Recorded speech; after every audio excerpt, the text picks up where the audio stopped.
Sampah plastik yang paling serius mendapatkan perhatian.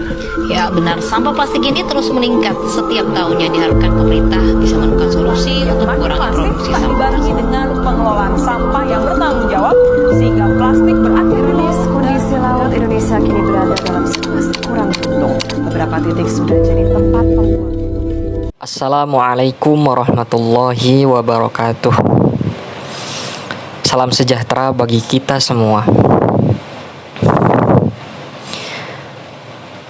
Hari ini saya ingin mengajak kita semua merenung sejenak tentang sebuah krisis yang pelan tapi pasti mengancam kehidupan kita bersama,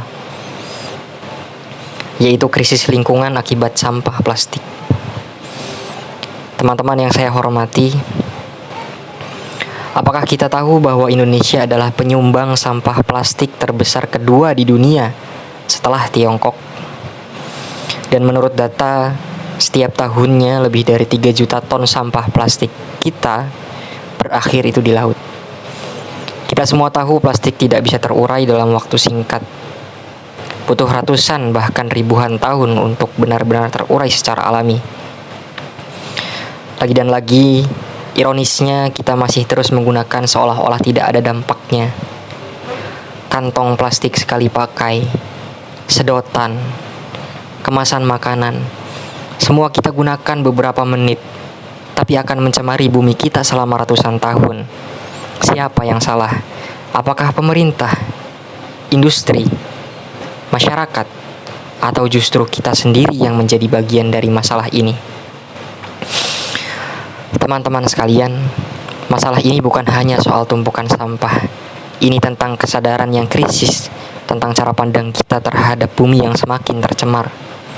Karena sejatinya, bumi tidak membutuhkan manusia, tapi manusia tidak bisa hidup tanpa bumi. Dan apa yang terjadi jika terus membiarkan ini? Laut kita akan mati, ikan-ikan akan tercemar mikroplastik, udara kita penuh polusi, dan tanah kita tidak lagi subur. Masa depan anak cucu kita sedang dipertaruhkan hanya karena kita malas membawa tas belanja sendiri, atau enggan membawa botol minum sendiri. Lalu apa yang bisa kita lakukan? Pertama, mulai dari diri sendiri. Biasakan untuk mengurangi penggunaan plastik sekali pakai, seperti membawa tumbler, menggunakan sedotan stainless, atau membawa tas kain saat belanja. Yang kedua, kita ajak lingkungan sekitar untuk peduli.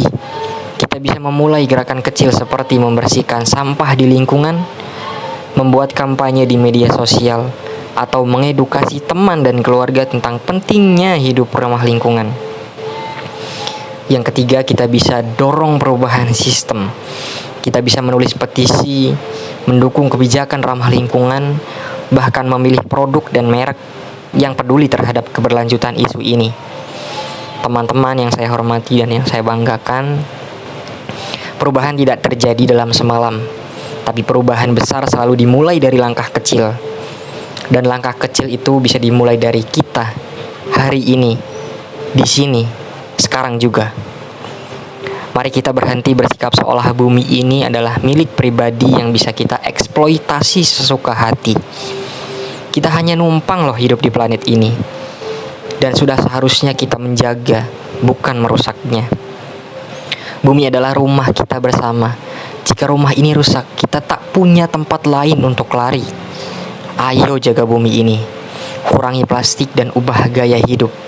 Bukan nanti, tapi sekarang. Terima kasih. Assalamualaikum warahmatullahi wabarakatuh. Salam hijau. Salam peduli lingkungan.